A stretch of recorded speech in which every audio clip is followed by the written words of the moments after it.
I am Daniel Lucas, and welcome to Book 101 Review.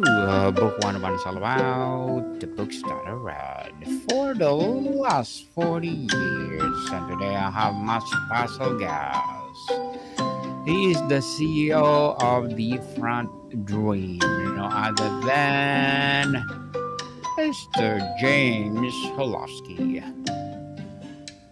Thank you, Daniel. Welcome, Mr. James.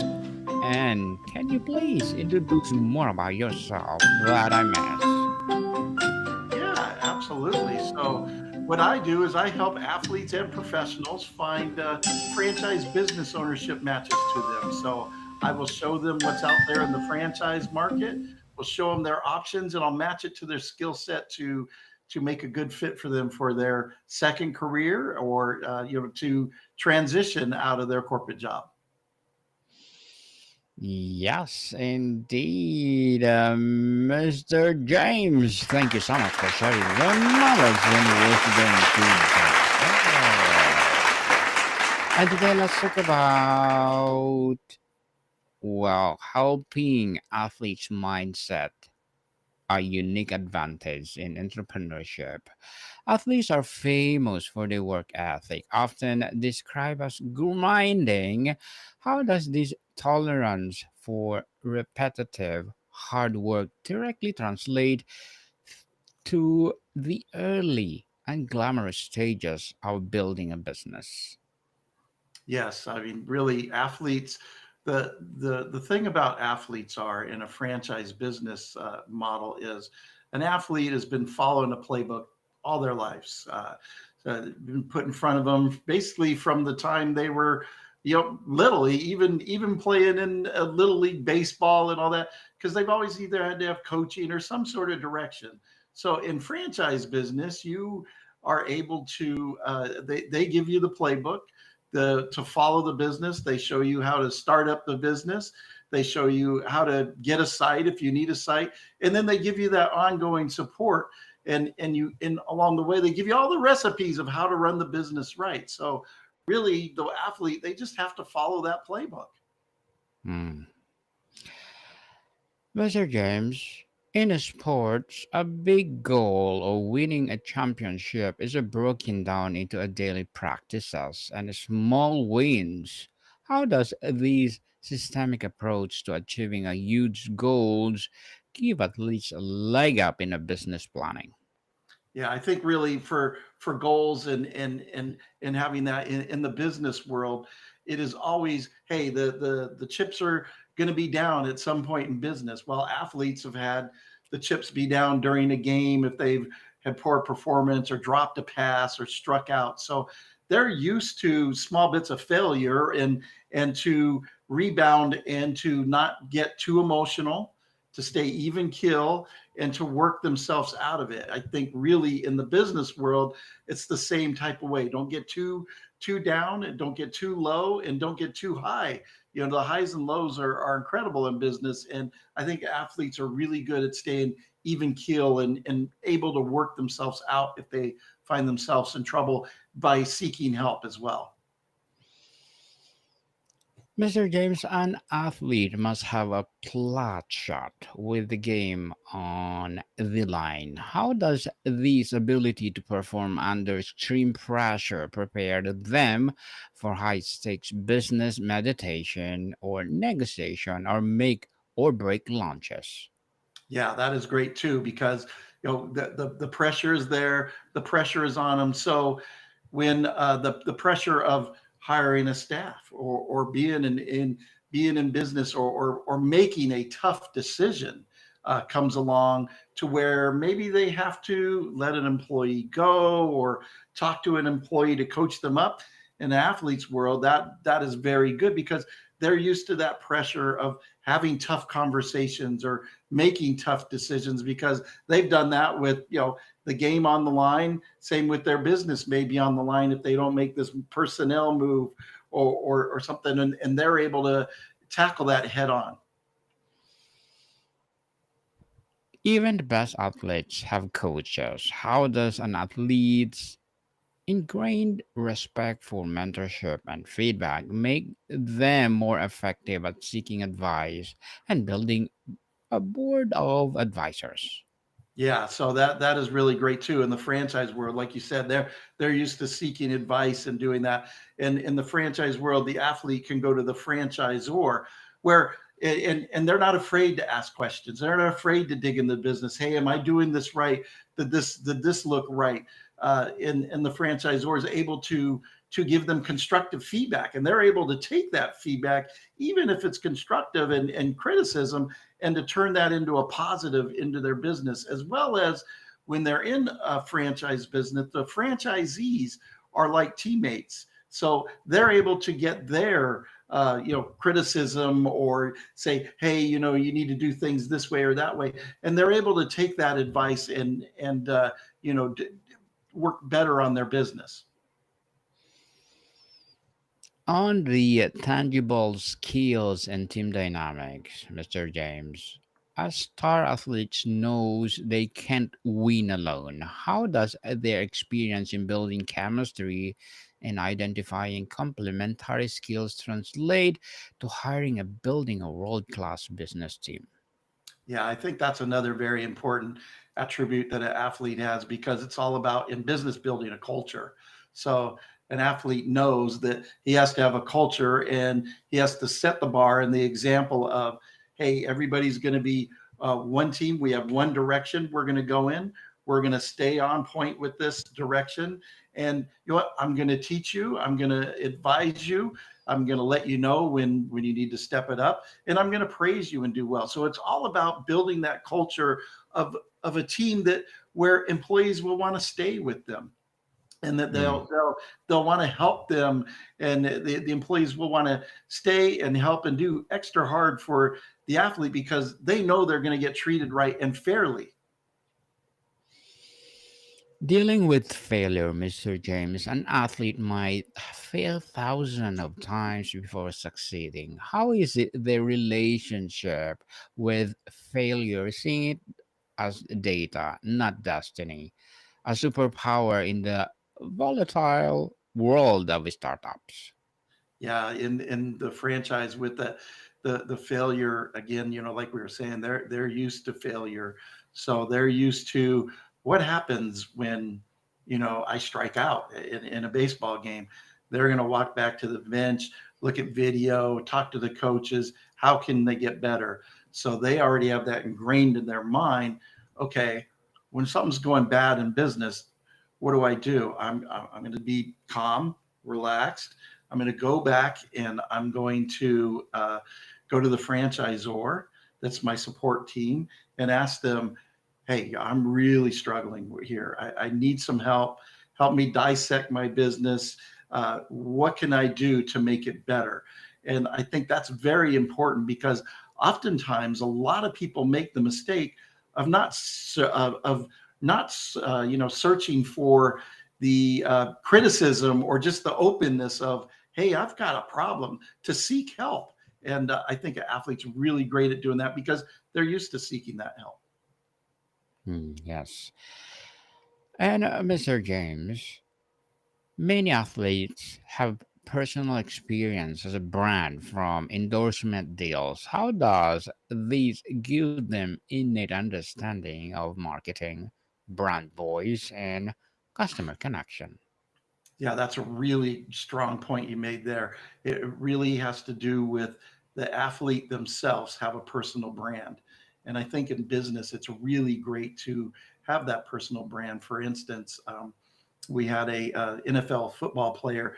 He did a signed a deal to open 3 gyms, and he knows that, hey, you know what? I'm going to show up for my opening, and I'm probably going to get people to sign up just because I'm at my opening, letting people know, hey, this is my gym and this is my brand. So the consumer considers the gym like, hey, I want to go into his gym because I want to be part of the athlete, and I know that guy's a good guy. He's been in the community, and also not only with the athlete's brand, but that one of the things that they're really able to do very well is able to leverage their friendships of players that they played with or are playing with now, to where they'll come out and support their business, which will bring their network into their business, and possibly bring their network into being their customer and consumer.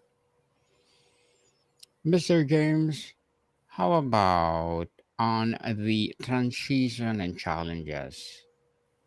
Identify the transition from athlete to business owner can be jarring. What is the biggest psychological challenge they face when the uniform comes off for the last time? Yeah, that's a very very hard thing that happens, because oftentimes when that uniform comes off for the last time, the cheering stops, and it's the some people, like fans and all that, they're like, well, you don't play anymore, so yeah, you're kind of forgotten. And for an athlete, they're used to having being in the spotlight, being able to play in front of all these fans, having the teammates and camaraderie. To take that uniform off, I think most athletes will tell you the biggest thing that they miss, obviously, is competing on game day, but they miss the locker room, the friendships that they built, the camaraderie in there, the people that lift you up day to day. So now you're out there in the world all alone, because you're not in that locker room anymore, and you seem to feel forgotten, maybe come up with a little bit of depression of what do I do? And really, I think one of the things that a lot of athletes should look at is go into business, go into a business for yourself, and then turn that business into your locker room. So your business now becomes the locker room you once were a part of, and you put that energy into your team and building your business, and into your build and your employees. And like we talked about before, building that culture, and just building up your team to make your business the best that it can be. And an athlete has that drive to make that happen. Hmm. Empowering answer. Mr. James, totally, totally empowering. Athletes have access to a powerful network of former teammates, owners, and sponsors. How can I leverage this network effectively without relying on it as clutch or a crutch? Yeah, I mean, really. So if you're not leveraging for a clutch, really the athlete can has their own skill set in their own empowerment in their community. One thing that is really good in particular a franchise business is they can go to the franchisor, and you'll get demographics for their area, and ask, how are we going to market the business, and what are we going to market to, and what are we going to use the marketing, what's going to be the marketing strategy. And the franchisor is going to lay it all out for them, so they're going to be able to use that and to build their business with the business savvy of the franchisor. And Mr. James, in sports, you train until winning feels inevitable. How does that mindset help an entrepreneur preserve through the periods where success feels anything but certain? Yeah, again, it just the the one thing that an athlete has is in their mind is they've always bet on themselves. When you're talking about corporate America that transition into business, they've been in corporate America, but they have that fear of jumping into entrepreneurship, where the athlete doesn't necessarily have that fear, because an athlete has been used to betting on themselves their entire life, and their mind and their body. So an athlete already has that persona of, I can do this, I can make this happen. And then again, like we talked about, they know the lows are going to be there. That they've experienced the lows of lows, and being booed, and called names by people. So they are used to being down low. And when you're being down low into business, what do you have to do? You can't throw your hands up and say, hey, sub in, sub out. You have to grind it, put in and look and go out for advice of what do I need to do to right the ship in my business. So I think athletes really have not only that drive to believe in themselves, but that feeling and that power of, okay, I know it's not going right. I don't want to get too low. I know it'll be okay. I can work myself out of it. My training tells me go to my coaches, in this case would be the franchisor, and let's see how they can help us. And Mr. James, as a coach for those athletes to have their own business, what are your short-term and long-term goals? I'm sorry, I missed that one last time. I'm sorry. What will be your short-term and long-term goals? Short-term, long-term goals for a coach with what I work with my athletes are, what are you looking to do when you're done, playing, and let's come up with a for instance, if they are playing it, let's come up with a plan of while you're playing. Do you want to get into business and start the business to where, maybe you have 2, 3 years left to play? Do we get into a business now and you start building on that business, hire a really good manager, manage that manager, and have maybe you're going to have 3 units up by the time you're done playing. Well, the great thing is when you are done playing, you're going to walk into zero income that you were making. Now, if you have those 3 units up, you're walking into income. So that would be one of the short-term goals. And then the long-term goal would be, okay, after you have those 3 units and you're making that kind of money, now, do you want to take and build an empire, buy more units and expand those 3 up to maybe 5 or 10? Or maybe do you want to look at a different industry in a different business and build that business up now that you have this business up and going that you walked into? Definitely, and looking forward for more success and good luck to your goals, Mr. Absolutely. James. And what will be your piece of advice for those people out there who want to be like you? I would say really, I think anybody would tell you, to bet on themselves and to take that risk and chance, and that that'll be the best thing you've ever done. Because I think that the hardest part is to say, yes, I'm going to take that risk and take that chance and bet on myself and put myself out there. And I think that is the hardest part to do. But I would tell you, it's so rewarding and just so I mean there's nothing like being in business for yourself. Yes. Thank you for that advice, Mr. James. And can you please recommend a book or books that influence your journey? Yeah, so I would say really in the sports journey, since we're talking about sports, really would be in the Bronx Zoo. It's a book about the New York Yankees when they were in the '70s in a powerhouse, and all the characters that they have of Reggie Jackson and Billy Martin having their arguments, and Billy Martin and the owner. I just really think that was a great read of how you can take a clubhouse that doesn't like each other, has all these weird things going on, but when the game gets in between the lines, how most of the time I will say that they were able to put their differences aside and perform on the field.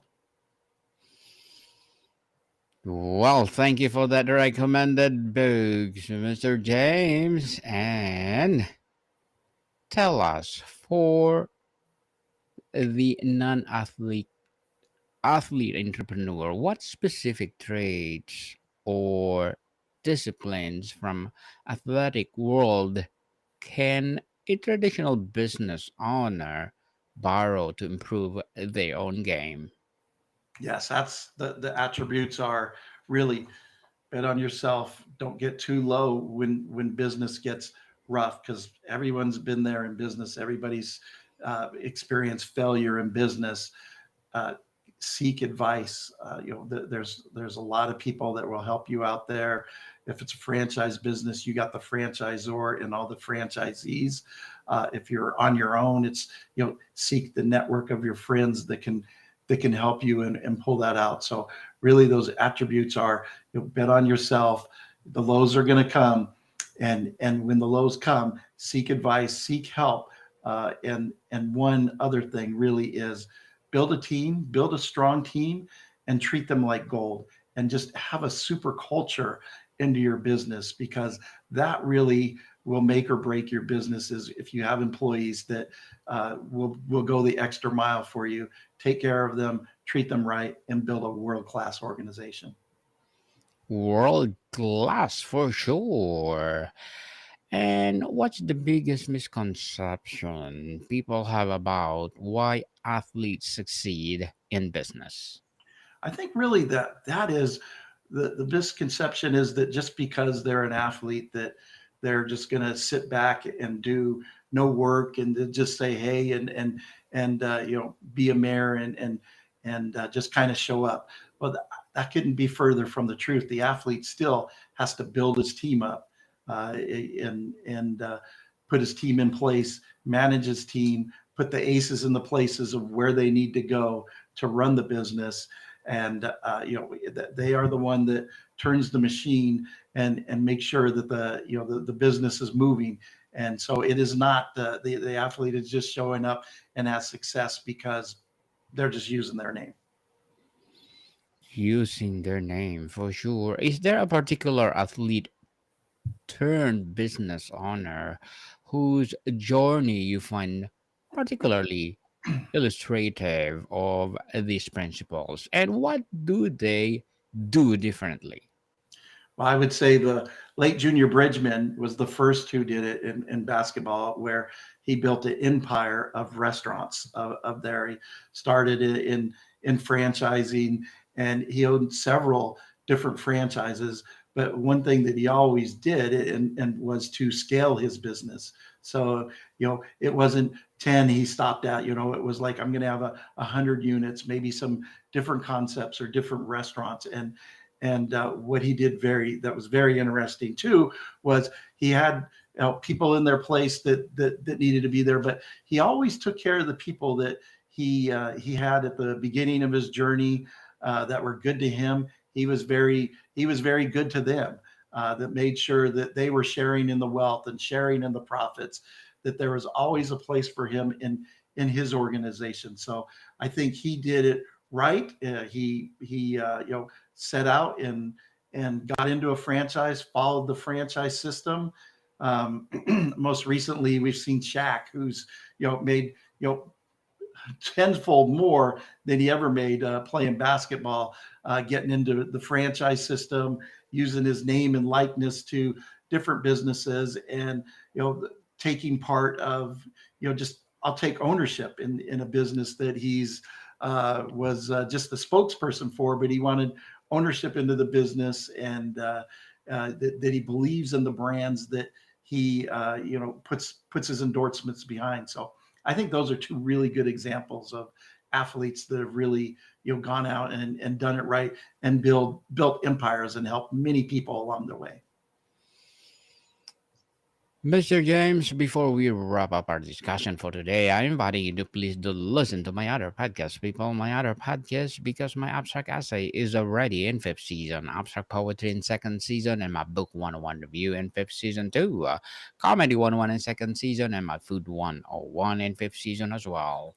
Geography 101 in fourth season, and my baby podcast Law 101 and Mental Health 101. Love Letters in its third season, and Movie 101 Review, Music 101 in fourth season, and Science 101 and Sex 101 in its first season. Please listen to them wherever you listen your podcast. So, Mr. James, if you had to distill it down to one thing, what is the single greatest asset an athlete brings from the field to the franchise? The one thing is the belief in themselves, knowing that they are in this with other people, and that they have that, just that extra gear, that no fear of, I'm going to get into business, I'm going to go at this.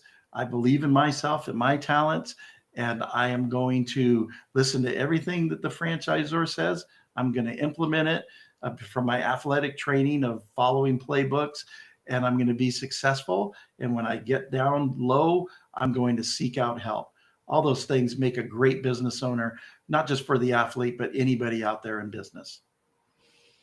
Mr. James Hilovsky, thank you so much for sharing your knowledge and wisdom to the world. So, can you please invite our listeners to support your business, your advocacy, or whatever projects that you're doing right now?